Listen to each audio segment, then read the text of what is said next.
Hello guys, welcome back to another short video discussion. Very good evening to all of you. कैसे हो आप सब? तो चलो फटाफट कवर अप करते हैं। इस वीडियो में काफी सारे स्टॉक को कवर अप करते दिखेंगे। स्पेशली हम बात करेंगे आरवीएनएल को लेकर, आईआरएफसी को भी कवर अप करते हुए दिखेंगे। फिर देखेंगे एफआईएस का डेटा, क्या आज के दिन भी एफआईएस भी सेलिंग किया है कि नहीं, और क्या ये कंटिन्यू सेलिंग हो सकता है। इन सारी चीज को कवर अप करेंगे। कुछ और भी स्टॉक के टारगेट जो है काफी अच्छा अपग्रेड किया गया है, उसको भी कवर अप करेंगे। और बाई ऑन डिप के कौन कौन से स्टॉक हो सकते हैं, इन सारे वीडियो में हम कवर अप करते हुए नजर आ जाएंगे। अगर आपके पास पहले से ही इन सारे स्टॉक हैं तो जरूर कमेंट बॉक्स में बताना, मैं आपको रिप्लाई बैक करते हुए मिल जाऊंगा। फर्स्ट टाइम आपको चैनल पे लाइक एंड सब्सक्राइब कर देना। सब्सक्राइब कर रहे हो तो बेल आइकन को ऑल जरूर क्लिक कर देना। लाइव मार्केट में मुझसे जुड़ना चाहते हो तो चैनल को ज्वाइन कर लेना। हम काफी टाइम तक लाइव रहते हैं ताकि काफी सारे स्टॉक को हम लोग रिव्यू कर सके लाइव में। ठीक है, वेदांता की हम बात करने वाले। यस, वेदांता आज के दिन लाल निशान में क्लोज किया था। हालांकि इसका जो टारगेट है काफी शानदार इसका अपग्रेड करते हुए दिख रहे हैं। टारगेट जो आने वाले टाइम में आईसीसी सिक्योरिटी ने 600 रुपए पर शेयर का टारगेट उन्होंने प्रिडिक्ट कर दिया है। मतलब क्या आने वाले टाइम में 600 रुपए का टारगेट मिल सकता है। उसके पीछे का रीजन भी बताया उन्होंने बताया सिग्निफिकेंट ग्रोथ जो उनका पोटेंशियल दिख रहा है हर एक डिवीजन में। जितने भी इनके डिवीजन है, एल्युमिनियम का, जिंक का या फिर पेट्रोल का, ये सब अलग अलग जो प्रोडक्शंस हैं उन सब में इनका जो ग्रोथ होते हुए दिख रहा है। ये एक मेजर इनका दिख रहा है। ऑयल एंड गैस में जो इनका है उन सारे चीज में इनका अच्छा खासा जो है ग्रोथ दिख सकता है, पहला उन्होंने बताया है। फिर एल्युमिनियम जिंक जो पोटेंशियल की अर्निंग इनका हो सकता है, मतलब क्या एल्युमिनियम और जिंक जो इनका हो सकता है, जो डिवीजन इनका, उसमें बहुत अच्छा ग्रोथ आने वाले टाइम में दिख सकता है। ऑयल एंड गैस और नेचुरल में भी बहुत अच्छा आने वाले टाइम फ्रेम में 2026 तक कमाल का ग्रोथ आप देखते हुए नजर आ जाएंगे। तो वीडीएल है 3 बिलियन के आसपास उनका टोटल तो नेक्स्ट 3 ईयर का जो टारगेट है वो पहुंच सकता है। इस वजह से इन्होंने टारगेट जो है आने वाले टाइम फ्रेम में टारगेट इसका अपग्रेड करते हुए दिख रहा है। कमाल की एक कंपनी है, डिविडेंड भी बहुत प्यारा देती है। देखो, अगर इस स्टॉक में अभी जा रहे हो तो मैं एक चीज का अलर्ट बिल्कुल कर देता हूं, जितना स्टार मार्क्स लगा के अलर्ट कर लो। यस, अभी हमारा एफआईएस का डेटा जो है कंप्लीट सेलिंग में है। यस, एफआईएस कंटिन्यू सेलिंग करते हुए दिख रहे हैं। मार्केट 25,000 के नीचे भी जाते हुए दिख रहा है। कंप्लीट लास्ट 4 ट्रेडिंग सेशन में देखोगे कंप्लीट निफ्टी में प्रॉफिट बुकिंग आ रही है, बहुत सारे स्टॉक में प्रॉफिट बुकिंग आ रही है। तो बाई कर रहे हो तो थोड़ा सोच समझ के किसी भी स्टॉक में जाना। हालांकि स्विंग ट्रेड के हिसाब से देखोगे तो बहुत अच्छा इसमें भी दिख रहा है। टेक्निकल ब्रेकआउट होते हुए जरूर दिख रहा है इस स्टॉक में। अगर आप कंसीडर करते हो स्विंग ट्रेड के लिए तो ये स्टॉक जो है 500 को क्रॉस ओवर किया है, रीटेस्ट करता है 510 या 515 पर सस्टेन होता है। तो आने वाले टाइम में इसमें जो है बाइंग का कॉल को मेंटेन कर सकते हो आईसीआईसी सिक्योरिटी के हिसाब से। ठीक है, लेकिन थोड़ा अलर्ट होके बाइंग ऑन डिप का अपॉर्चुनिटी ये स्टॉक आपको जरूर प्रोवाइड करता है। चलो नेक्स्ट टॉपिक के बारे में बात करते हैं, आरवीएनएल के बारे में। यस, अगर आपके पास स्टॉक है थोड़ा सा अलर्ट हो जाओ, क्योंकि ये अभी और भी इसकी पिटाई होते हुए दिख जाएगी। आज के दिन भी देखोगे लगभग लगभग 9% के आसपास इसमें सेलिंग आउट हुआ है। हालांकि बहुत टाइम मैंने वीडियो बना के भी बता दिया, लाइव मार्केट में बताया था आपको कि यस इसमें सेलिंग कंटिन्यू हो सकता है। क्या क्या टारगेट्स मिल सकते हैं, इसके पीछे का रीजन क्या है। तो आज के दिन सेलिंग जो आया है आरवीएनएल का, तो सेलिंग आया है टेक्निकल ब्रेकडाउन का। यस, आप देखोगे अच्छा खासा यहाँ पे 500 ईएमए का ब्रेकडाउन हुआ है। हालांकि 500 इसका मैसिव सपोर्ट था, वो यहाँ पे टूटते हुए दिख रहा है। और नेक्स्ट इसका जो सपोर्ट बन रहा है 430 रुपीज, यानी 430 से लेके 440 रुपए के आसपास इसका जो है सपोर्ट बनते हुए दिख रहा है। इस जोन के आसपास अगर यहाँ पे मार्केट आ सकती है, फिर से अगर ये टूटता है तो अच्छा खासा इसको आप सेलिंग में देख सकते हो 330 के लेवल तक भी। ठीक है, मैं आपको डरा नहीं रहा हूं, जो टेक्निकल चीजें दिख रही हैं उसके हिसाब से आप देख सकते हो। स्टॉक के हिसाब से अगर हम बात करें स्टॉक कैसा है, तो यस फंडामेंटली बहुत प्यारा स्टॉक है। बाइंग ऑन डिप का अपॉर्चुनिटी जरूर ये प्रोवाइड कर रहा है। अगर आपका लॉन्ग टर्म का प्रोस्पेक्टिव है, बहुत लॉन्ग मतलब 2 साल 4 साल 5 साल का अगर आप होल्डिंग है, तब इन सारे स्टॉक को आप रडार पे रख सकते हो। शॉर्ट टर्म में ये स्टॉक अभी जो है पूरे के पूरे प्रॉफिट बुकिंग के जोन में बैठा हुआ है। अगर आपको बहुत ज्यादा ही इस स्टॉक में आप बुलिश हो, यस इस स्टॉक को खरीदना है, तो थोड़ा सा सेफली मैं आपको बोलूंगा Q2 का रिजल्ट को देख लो। अगर आप बाइंग करना चाहते हो ठीक है, दैट इज अप टू आप, ये आप पर है, आप चाहो तो बाई कर सकते हो, बट क्वांटिटी को थोड़ा कम रखना, ये एक आपसे सजेशन रहेगा। Quantity should be less.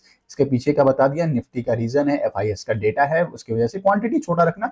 Q2 का रिजल्ट बहुत प्यारा आएगा तो फिर आप एवरेज करने का प्लान ऑफ एक्शन में रख सकते हो, बाकी आपकी मर्जी। ठीक है, कमाल की कंपनी है, मल्टी मल्टी टाई अप करके बैठी हुई है। दिल्ली मेट्रो से भी टाई अप करके डीएमआरसी के साथ भी टाई अप कर सकता है। एशियन मार्केट को भी टारगेट कर रही है, दुबई के भी मार्केट्स को भी ये टारगेट कर चुकी है। तो इन सारी चीजों को आप कंसीडर करोगे। आरवीएनएल 5 स्टार स्टॉक है, लॉन्ग टर्म के प्रोस्पेक्टिव से आप इसको रडार पे रख सकते हो। मल्टीपल मल्टीपल ऑर्डर्स तो इसको मिलते रहते हैं। चलो नेक्स्ट टॉपिक के बात कर लेते हैं। उससे पहले अगर इनमें से अगर आपके पास स्टॉक है, शायद आरवीएनएल हो, वेदांता हो, तो जरूर कमेंट बॉक्स में बताना। आईआरएफसी, इसकी भी हम बात को कंसीडर करते हैं। 150 के नीचे ये स्टॉक चल रहा है, क्या इसको अभी भी होल्ड करना चाहिए? तो सिंपल आंसर है यस। मैं क्यों कह रहा हूं यस, इसके पीछे की फिनांस, अगर आप बुलिश हैं रेलवे सेक्टर को आने वाले टाइम में, अगर आप बुलिश हैं कि हाँ आने वाले टाइम में रेलवे सेक्टर बहुत अच्छा कर सकता है, ग्रोथ पोटेंशियल हो सकता है, इंफ्रास्ट्रक्चर जो है ग्रोथ हो सकता है, तब आप इस स्टॉक को जरूर रडार पर रखना। क्योंकि जब भी रेलवे के कोई बड़े प्रोजेक्ट का अनाउंसमेंट होगा, उसी चीज को ये क्या करती है, फिनांस करती है, पैसे प्रोवाइड करती है। ठीक है, तो आपको पता है बहुत अच्छा कंपनी है, डेट फ्री कंपनी है, लॉन्ग टर्म का प्रोस्पेक्टिव इसमें भी रख सकते हो, बहुत शानदार है, आपको बाइंग ऑन डिप का अपॉर्चुनिटी दे रहा है। ठीक है, अगर ये स्टॉक 140 का लेवल तोड़ देता है तो 125 का लेवल भी इंपॉर्टेंट हो जाएगा, उस लेवल पे भी आप चाहो तो इस स्टॉक को रडार पे रख सकते हो। ठीक है, कमाल का स्टॉक है। अगर आप बहुत से प्लेयर हो तो Q2 का रिजल्ट के भी वेट एंड वॉच का सिनेरियो आप बना सकते हो। आयरकॉन की बात कर लेते हैं, सेम रेलवे के इंफ्रास्ट्रक्चर में आप ग्रोथ का पोटेंशियल रखते हो, इस स्टॉक को भी रडार पर रख सकते हो। 200 का लेवल इसका बहुत अच्छा सपोर्ट दिख रहा है, 200 प्लस माइनस 10 रुपीज का रख लेना, मतलब क्या 190 के आसपास भी ये रिवर्सल कर सकता है। इन चीजों को आप स्टॉक में रखना। ठीक है, तो 190 से लेके 200 जो इसका मैसिव सपोर्ट है, अगर वो टूटता है तो जरूर आप चाहो तो बाइंग ऑन डिप का अपॉर्चुनिटी रख सकते हो, लॉन्ग टर्म का पर्सपेक्टिव बना के। ठीक है, शॉर्ट टर्म में जितने भी इंफ्रास्ट्रक्चर के स्टॉक हैं, स्पेशली रेलवे के स्टॉक, सारे के सारे प्रॉफिट बुकिंग में आ रहे हैं। चाहे बात करें एरोकॉन की, आरवीएनएल की, आईआरएफसी, टीटागढ़ रेल सिस्टम की। हालांकि टीटागढ़ रेल सिस्टम का पॉजिटिव क्या है, तो उसमें एफआईएस जो है कंप्लीट इंक्रीज, एफआईएस की ग्रोथ उसमें देखना कमाल का बढ़ते हुए दिख रहा है, एफआईएस अपने स्टेक उसमें बढ़ाते हुए नजर आ रहे हैं। ठीक है, चलो नेक्स्ट टॉपिक के बात कर लेते हैं। उससे पहले अभी तक आपने लाइक एंड सब्सक्राइब नहीं किया है, प्लीज आपसे रिक्वेस्ट रहेगा लाइक एंड सब्सक्राइब कर दीजिए, ताकि मैं भी आपसे मोटिवेटेड रहूं, आपसे मेरे वीडियोस कनेक्टेड रहे, आपसे मेरे चैनल कनेक्टेड है। रिलायंस की बात कर लेते हैं। यस, फिर से पंप एंड डंप का खेल चालू हो गया, ऑपरेटर के हाथ में फिर से स्टॉक चला गया। शानदार बाइंग आ रही थी, 1 मंथ में देखोगे रॉकेट की तरह ये पैसा बनाया था, पैसा डबल भी होते हुए दिखा था। उसके बाद फिर से यहाँ पे पैसा जो है डाउन ट्रेंड के हिसाब से चलते हुए दिख रहा है। यस, फिर से 48 रुपीज के आसपास हो गया, लोअर सर्किट का खेल स्टार्ट हो चुका है। इसके पीछे का रीजन भी है, हालांकि मैं पहले भी कवर अप कर चुका हूं। तो अनाउंस किया अनिल अंबानी जी ने कि 4200 करोड़ का फंड रेज करेंगे, बट जो मोड ऑफ फंड रेज है, मतलब क्या, फॉरेन करेंसी कन्वर्टेबल बॉन्ड के हिसाब से। मतलब क्या होता है कि आप पैसा तो ले रहे हो, बट उस पर इंटरेस्ट भी आपको पे करना पड़ता है। वो जो इंटरेस्ट है आपको 5% पर एनएम के हिसाब से आपको पे करना पड़ेगा 10 साल के टेन्योर तक। तो ये एक बहुत बड़ा रहता है कि आप पैसा, मतलब क्या, आप पैसा तो ले रहे हो, बट किसी थर्ड पार्टी को आप वहां पे इंटरेस्ट भी 10 साल के लिए पे करते हुए नजर आ जाओगे। तो ये एक बहुत बड़ा नेगेटिव साइन रहता है। अगर कुछ कमाओगे, सपोज करो आपका जो रिलायंस पावर है, या फिर ये ग्रोथ पोटेंशियल बनाया, ठीक है, और 40 करोड़ का प्रॉफिट बनाया, ठीक है, सपोज करो नेट प्रॉफिट इनका 40 करोड़ के आसपास है, या फिर प्रॉफिट बिफोर टैक्स की बात करें 40 करोड़ का इसने प्रॉफिट बताया, बट इनका इंटरेस्ट 43 करोड़ रुपए का इंटरेस्ट हो गया, जो उन्होंने एफसीआई के थ्रू लिया है।